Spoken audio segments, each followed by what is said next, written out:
Government medical college के hostels में Kashmiri students ने कोई भी आज़ादी के स्लोगन्स नहीं दिए, ना ही कश्मीरी स्टूडेंट्स ने वहाँ पे जो है वो एंटी नेशनल कोई एक्टिविटी को अंजाम दिया है, और ना ही कश्मीरी स्टूडेंट्स ने वहाँ पे कोई भी जो है वो अपने देश के हक़ आवाज़ बुलंद की है।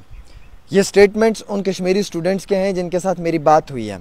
इवन उन पे कई सारे इल्ज़ामात आयद किए गए हैं जिनमें ये कहा गया है कि उन्होंने कई सारे स्टूडेंट्स को मारने की धमकी दी, उनके फैमिली के स्टूडेंट्स को धमकियाँ दी। अच्छा, साथ ही साथ उन स्टूडेंट्स ने वेपन्स तक का भी इस्तेमाल किया, उनके पास वेपन्स थे।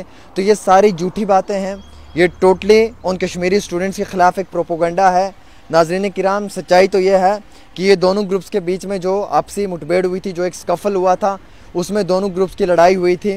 और बड़े दुख की बात तो यह है कि जो विक्टिम्स है, जिन्हें इंसाफ मिलना चाहिए, आज उन्हें भी गवर्नमेंट मेडिकल कॉलेज ने जो है वो फ़िलहाल के लिए रेस्ट्रिकेट कर दिया गया है, और उन्हें जो है वो क्लास अटेंड करने से मना कर दिया है, हॉस्टल में रहने से मना कर दिया है। इवन कि उनका ये जो प्रीशियस टाइम है, ये जो कीमती वक्त है, ये भी ज़ाया हो रहा है। गवर्नमेंट मेडिकल कॉलेज के तालिब इल्मों का ये कहना है कि उन्हें इंसाफ चाहिए, और इंसाफ के लिए उन्होंने जो है वो हमेशा आवाज़ बुलंद की है, और उन्हें इंसाफ नहीं मिल पा रहा है। उस हॉस्टल के अंदर सिर्फ एक ही स्लोगन था, वो स्लोगन ये था, वी वांट जस्टिस, हमें इंसाफ चाहिए। और उस इंसाफ के स्लोगन के ऊपर 10 स्लोगन और बना दिए कि उन्होंने आज़ादी के नारे दिए, उन्होंने जो है वो अलग अलग तरीके से देश के ख़िलाफ़ नारेबाजी की, पाकिस्तान के नारे दिए। ये बिल्कुल रियलिटी नहीं है, इसमें कोई सदाकत और सच्चाई नहीं है। हालांकि मैंने उन स्टूडेंट्स से खुद बात की, उन स्टूडेंट्स ने कहा कि आमिर भाई, अगर सामने वाला ग्रुप हमारे सामने आके बात करना चाहता है तो हम उन्हें प्रूफ्स दे सकते हैं कि हमने क्या वहाँ पे कोई देश के ख़िलाफ़ बात की थी, या हमने सिर्फ वहाँ पे इंसाफ के लिए बात की थी। और सबसे दुख की बात यह है कि आउटसाइडर्स की कैसे ये हिम्मत हुई कि आप जम्मू के गवर्नमेंट मेडिकल कॉलेज के हॉस्टल के अंदर घुसकर जो है वो स्टूडेंट्स को मारें, उनके साथ बदतमीज़ी करें।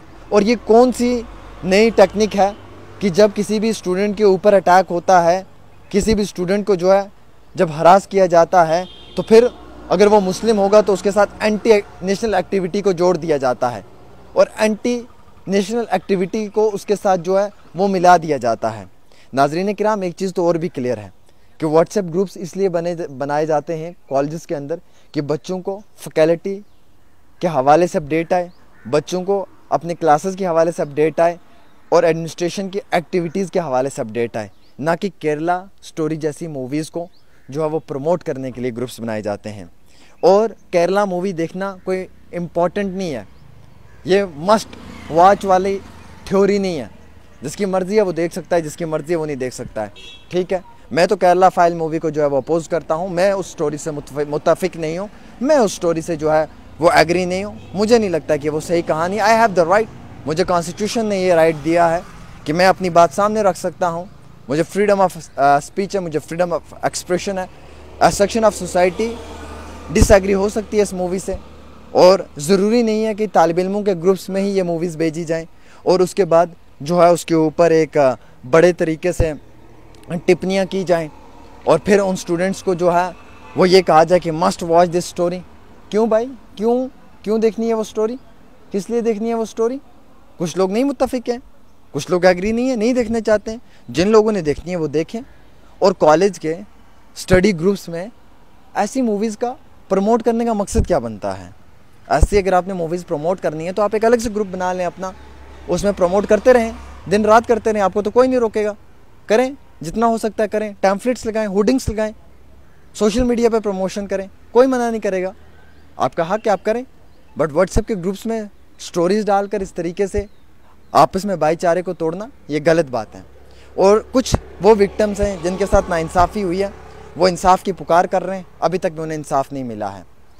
हालांकि इस मामले में एक कमेटी को बनाया गया है और उससे कहा कि आपने 7 दिन के अंदर रिपोर्ट सबमिट करनी है, और जो ये तालिब इल्म हैं जिनके नाम आए इस लिस्ट में, इन तालिब इल्मों को फ़िलहाल के तौर के ऊपर कॉलेज इंतज़ामिया ने और एडमिनिस्ट्रेशन ने जो है वो क्लास लेने से, हॉस्टल में जाने से, इन तमाम चीज़ों के ऊपर जो है वो पाबंदी आयद कर दी गई है, इन्हें रोक दिया गया है। कुछ तो ऐसे भी इसमें स्टूडेंट्स हैं, ऐसे विक्टिम हैं जिनके सर पे स्टिच आए हुए हैं, जिन्हें बहुत बुरी तरीके से मारा है। कुछ स्टूडेंट्स से जब मेरी बात हुई तो उन्होंने कहा कि हमें नहीं मालूम कि किस वेपन का इस्तेमाल किया है, बट हमें इतना मालूम है कि लोहे के साथ हमें मारा है, किसी रॉड के साथ हमें मारा है। तो हम तो इंसाफ की पुकार कर रहे हैं।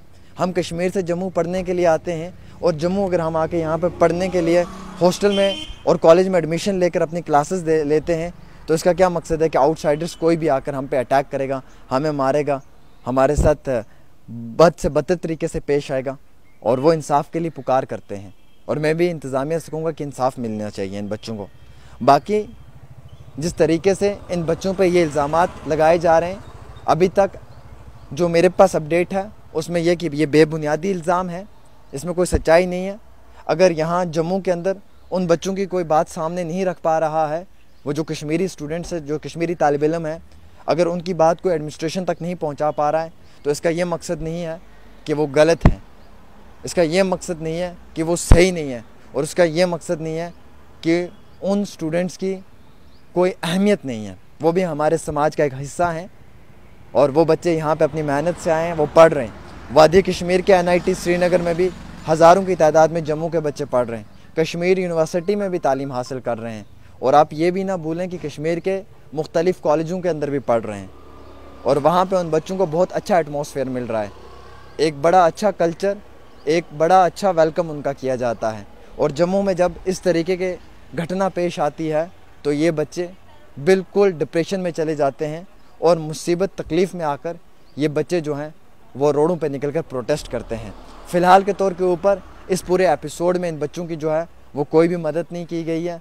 मैं एडमिनिस्ट्रेशन से और ज़िला तरक्याती कमिश्नर से भी ये दरख्वास्त करूँगा कि इस मामले में इंटरवीन किया जाए और जो ये तालिब इल्म है जिनके साथ ये मारपीट हुई है, जिन तालिब इल्मों को चोटें पहुँची हैं, इन तालिब इल्मों को जो है वो इंसाफ दिया जाए। और जो कल्प्रिट्स हैं, चाहे वो कश्मीरी स्टूडेंट्स हैं या चाहे वो कोई और स्टूडेंट है, उनके ख़िलाफ़ सख्त कार्रवाई होनी चाहिए।